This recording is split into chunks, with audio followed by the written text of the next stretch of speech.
Ciao belli, come va?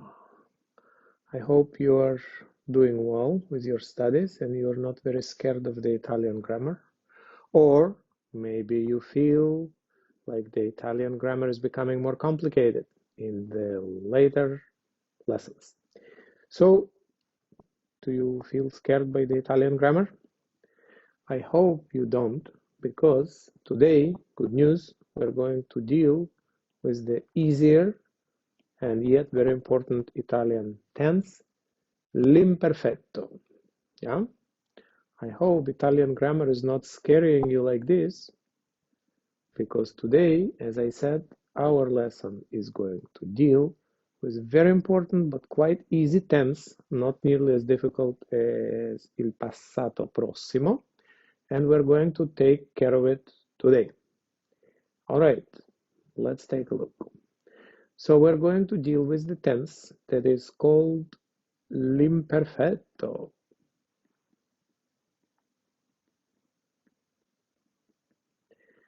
And it's going to be called l'imperfetto because it deals with the actions that are not completely ended, that are not perfect, that are not done, or that we don't really care whether they are done or not. For example, if you say, I went to the store, that's the action that's important. I went to the store, and that's why you use the il passato prossimo. But if you say the sun was shining in the sky when I went to the store, the main event is I went to the store. The sun was shining in the sky. It's not the main event, it's the background. And that is the l'imperfetto. All right. So as you remember, all this course about Italian verbs starts with the statement. There are three Italian verbs. Verbs that end on are, verbs that end on ere, and the verbs that end on ire. So you have here the verb parlare, to speak, leggere, to read, and aprire, to open. All right. So we have here the infinitive forms of the verb, which means the unconjugated form of the verb as they come in the dictionary. Parlare. And then, in order to conjugate that verb in the l'imperfetto, the tense that we are dealing with, we are eliminating the ending. We are eliminating it, and what do we have left? We have the parl. Yeah? We have parl. So let's eliminate it completely. Nothing is left. We just have the root parl, okay?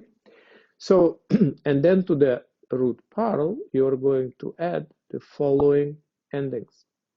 You're going to add parlavo, parlavi, parlava, parlavamo, parlavate, parlavano. What do you notice?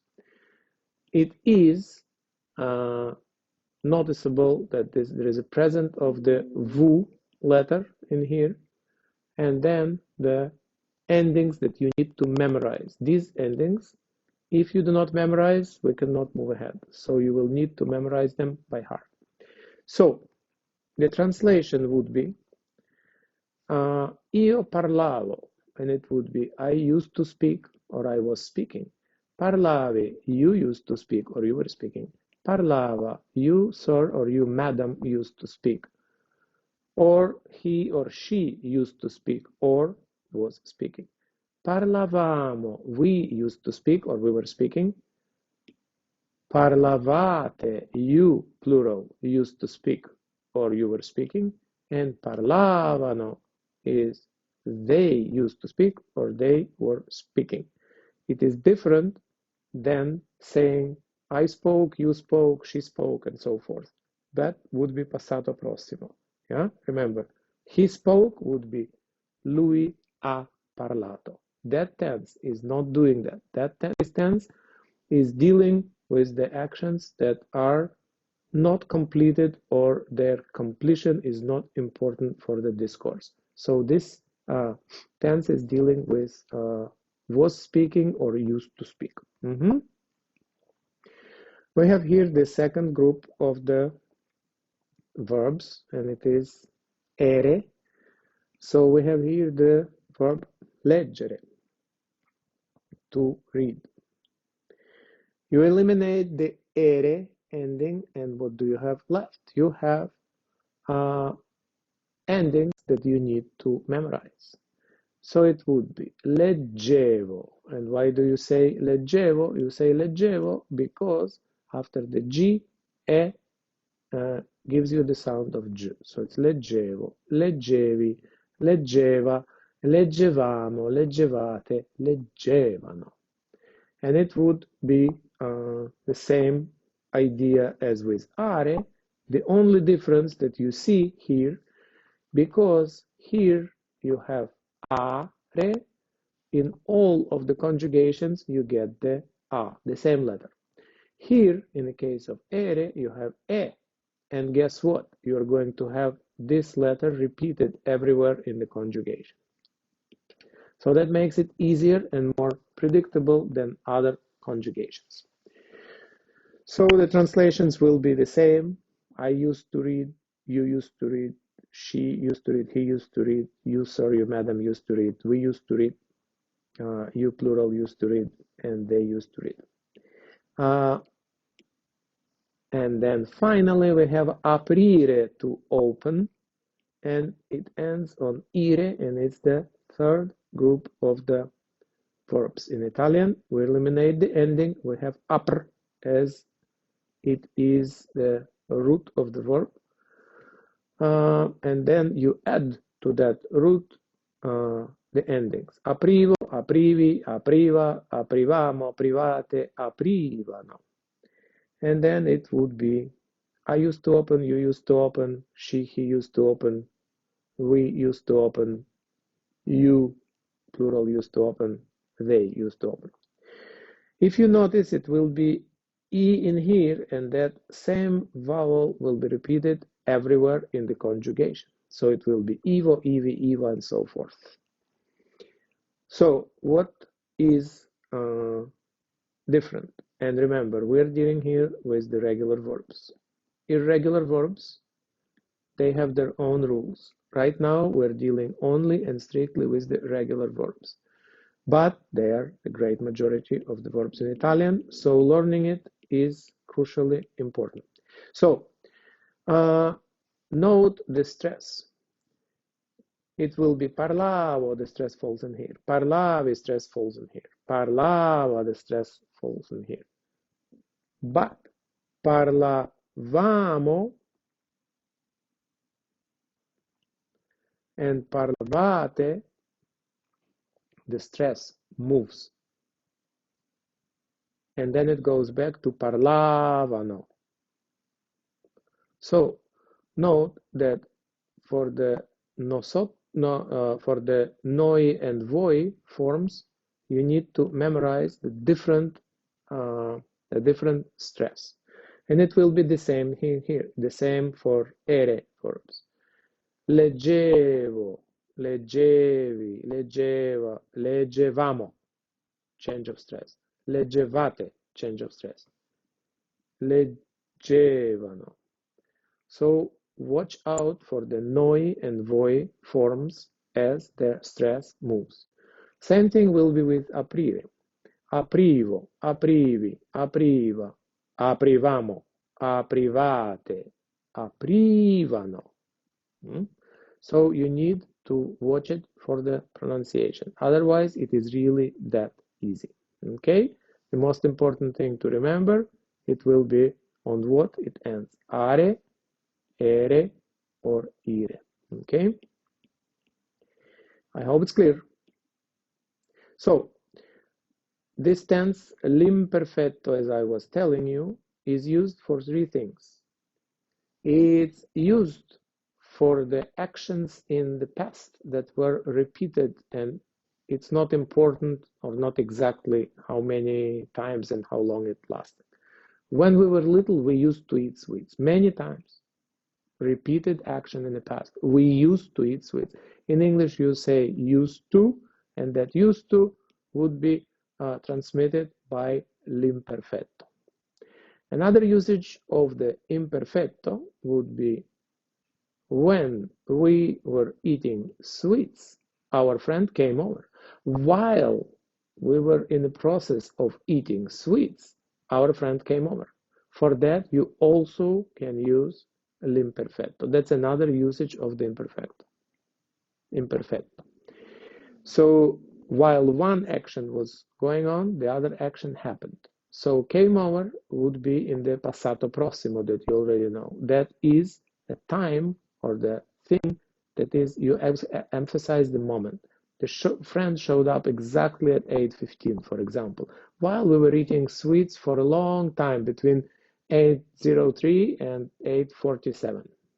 I'm giving just random times to you.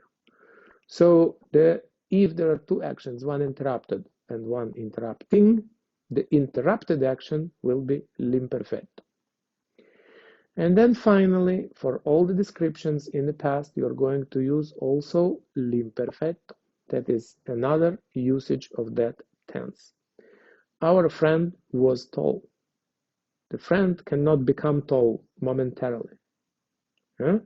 So our friend was tall. It's a description, and for that, you're going to use the imperfetto as well. So these are the three cases when you use l'imperfetto in Italian, even though in English you might use different tenses for all three of them. Okay? Elio, you already know how to form it for the regular verbs. Remember the story about Pinocchio, his father, Geppetto, talks about his childhood. When Geppetto was young, when he was young. In English, you say when he was young, but the meaning here is when he used to be young. And that's why that era, it is the irregular verb essere in the imperfetto. And you need to learn that one by heart. There is no logic in it, so you just need to memorize it. In English, there are plenty of verbs that are not following any rules, and the same thing is in Italian. Okay? So, let's see. You would say, mangiava pochi dolci. He used to eat little sweets. He was poor, he didn't have many sweets, so he didn't eat them. And how did we get mangiava? Easy. We go back here and we see mangiare ends on are. Then you take are away, and then you have mangi, and then you add this little table to the mangi as the root of the verb. Make sense? Okay, and that's how we got mangiava pochi dolci. Non beveva la birra. He didn't used to drink beer. How did we get beveva? Easy. We know that bere is the irregular Italian verb, ends on ere, and so you just will add it not to the root ber, but to the bev. That will be the root because it is the irregular verb. All right, and then he has non lavorava, lavorava molto, lavorare, to work. Lavorare, you go back here, you see here, lavorare. You eliminate the ending are, and then you have lavor, and then you add to that root the end of the conjugations of the imperfetto for are. You could say studiava francese. He was studying French. He used to study French. It is a repeated, imprecise action in the past. Non parlava albanese. He didn't used to speak Albanian, even though he lived close to the border, but he never learned the language. So he didn't used to speak Albanian. Non viaggiava molto. He didn't travel a lot. Non leggeva in portoghese. He didn't used to read books in Portuguese. Note, all these actions are in the past. All of them are imprecise. All of them are in the l'imperfetto. The only thing That is slightly different here. You need to learn this irregular verb as it is, because it does not follow the rules. Okay.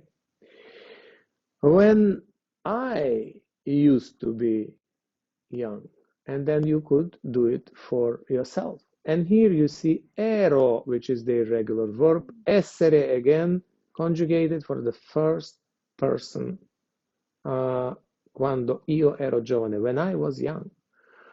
And mangiava is not correct. How will you change it? You will change it based on this table. You will look at this table and you will see, aha, this is the first person singular. That's what we need. So you'd say mangiavo pochi dolci. Non bevevo la birra, because you do it for yourself. Remember, you do it for yourself. Lavoravo molto. Studiavo or non studiavo francese. Non parlavo albanese. I didn't used to speak Albanian. Maybe you did speak Albanian. I do not know. It's possible. So do it for your own experience. Non viaggiavo molto or viaggiavo molto. Non leggevo in portoghese unless you really read or used to read a lot in Portuguese. Does it make sense what we did in here? Good. Let's keep going. We're back with the Geppetto, and now we are going to change it to tu. When you were young, and how essere will be here? It will be eri, quando tu eri giovane. So now we know that for essere it will be ero for io and eri for tu. So it would be mangiavi, and how do you know that it will be? You go back to the table, you learn it by heart, and then you know that it will be right from here, right from this table. So you are going to say mangiavi pochi dolci, non bevevi la birra, lavoravi molto, studiavi francese, non parlavi, unless you did, albanese, non viaggiavi molto, non leggevi in portoghese. So that's how you will conjugate it for the tu form. Yeah. So let's eliminate that. All right. So, and now you have here voi and noi form. And if you go back to the table, you'll remember that these ones, noi, voi form, they will have different stress. And you will remember that because it is that important. So voi and noi, and it will be noi mangiavamo, or let's say it was voi, sorry. Let's say it was voi. Mangiavate pochi dolci. You used to eat very few sweets. Non bevevate la birra. You didn't used to drink beer. Lavoravate molto. You used to work a lot. Studiavate francese. You used to study French. Non parlavate albanese. You didn't used to speak Albanian. Non viaggiavate molto. You didn't used to travel a lot. Non leggevate in portoghese. And the same switch of the stress will happen for the noi form. It will be mangiavamo pochi dolci. How do you know that it's mangiavamo? You go back to that table. You look at that table. You see that it is mangiavamo. Okay? So it's mangiavamo, bevevamo, lavoravamo, studiavamo, parlavamo, viaggiavamo, leggevamo. So you learned all of them, hopefully. So I hope the examples were very clear, and I hope you understand why and in what cases you need to use l'imperfetto. Now, let's do a little bit more practice. Okay, we have here il coniglio. This is Conilio. Covered with tattoos, drinking beer, has a golden chain, he's a bad rabbit. And Il Lupo, and they're watching a game. So da piccolo, which is another way of saying when he or she was little, da piccolo.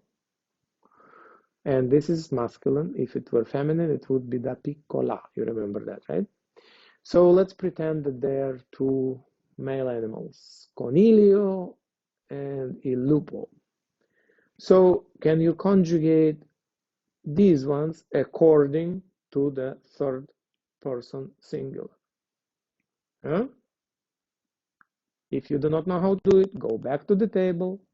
If you don't remember, and instead of mangiare le carote, you could say mangiava le carote, right?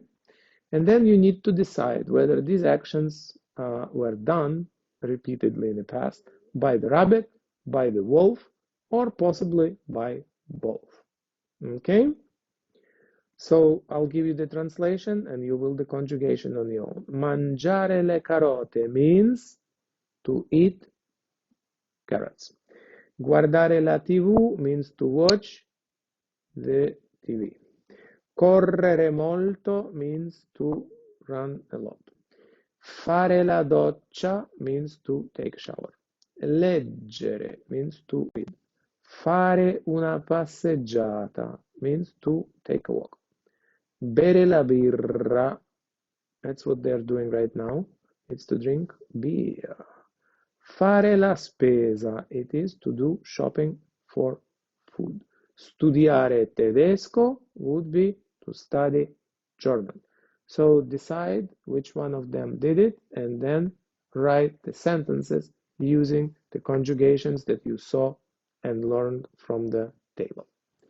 All right. Can you do the conjugations for these ones? I know you can. So we have one verb for are, one for ere, and one for ire, and they mean to eat, to write, to go out. So if I tell you io, what will you say? You'll say mangiavo. And then you will be right. It is mangiavo. And the pronunciation is mangiavo. And it would mean I used to eat or I was eating. But if I tell you not io, but tu, what will you say? You will think about it, you will remember, and it will be mangiavi. Same stress, different conjugation, you remember it. Excellent, well done. So let's say now, could you say it for noi?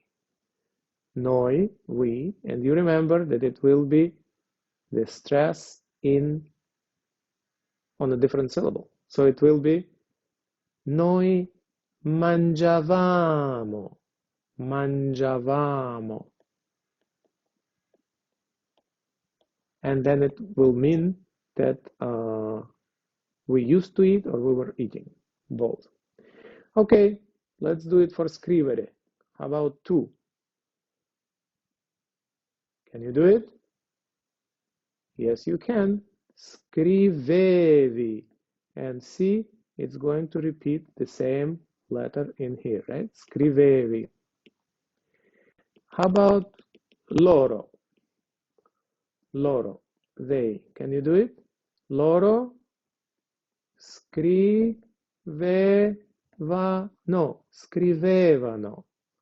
That's good. You learned it. How about voi? Can you do voi? All right. It would be scrivevate. And that will be for voi. Okay. That's good. I hope it's recording. And then uscire.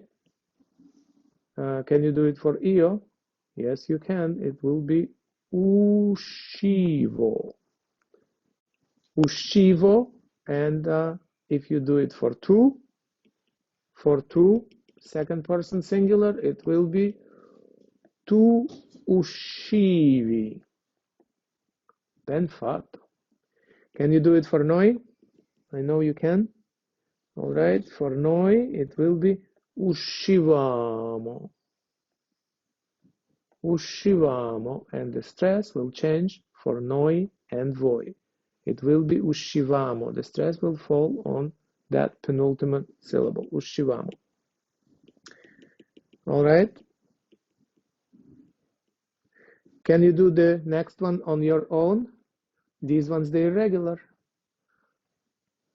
Or maybe you cannot do it on your own. Maybe I should tell you. So it will be facevo, facevi, faceva, facevamo, facevate, facevano. The stress still will change for the noi and voi two forms. Essere will be ero, eri, era, eravamo, eravate, erano. And that would mean I used to be, you used to be, she used to be, we used to be, you plural used to be, they used to be. And then avere will be simpler. It will be avevo. And take a guess, it will be avevi, aveva, avevamo, avevate, and avevano. And again, it will be a change in the stress for the noi and voi form. I hope this lesson, so long, was useful to you. The practice was enough, and if it wasn't, write to me, let me know, I'll re-record it, and then you can have more practice. Ciao, belli! All right, back with more practice. I forgot there were a couple of more pages. Just to clarify things.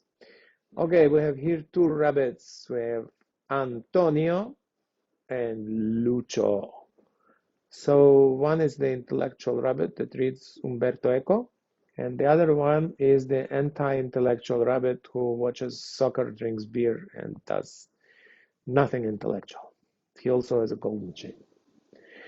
All right, so you have here the present tense that I suggest you transfer, you change into the imperfecto. So you have here, Lucio guarda la partita. Lucio watches the game. Guarda is the present, and you will need to change it into the imperfecto. Lui beve la birra. He drinks beer, and then you will need to change it to the imperfecto.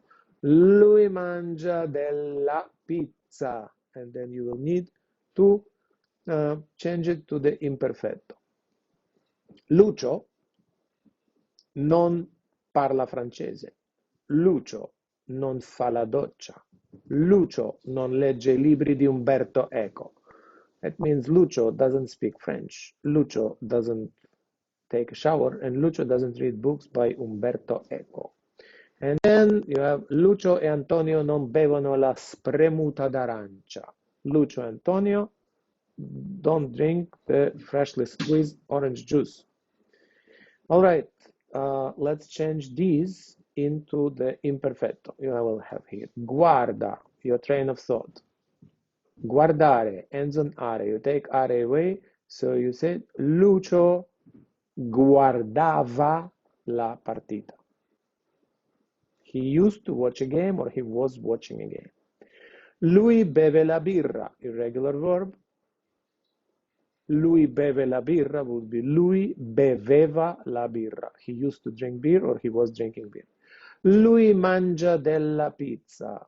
He eats a pizza. Mangiare ends on are, your train of thought, are out, you have mangi, and then you add to it ava. Lui mangiava della pizza. He used to eat pizza, or he was eating pizza.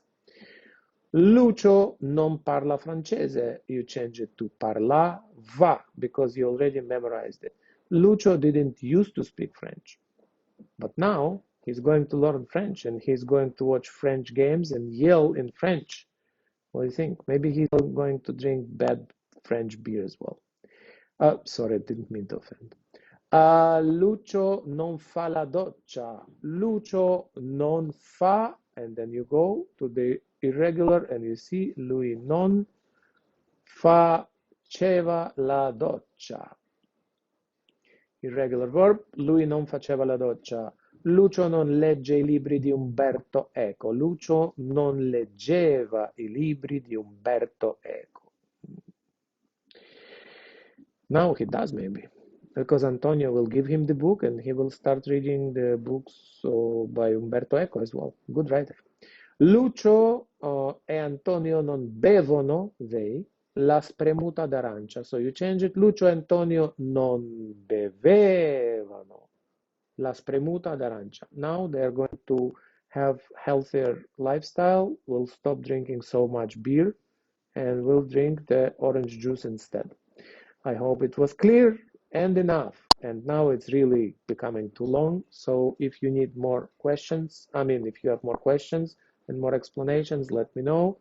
Otherwise, ciao belli.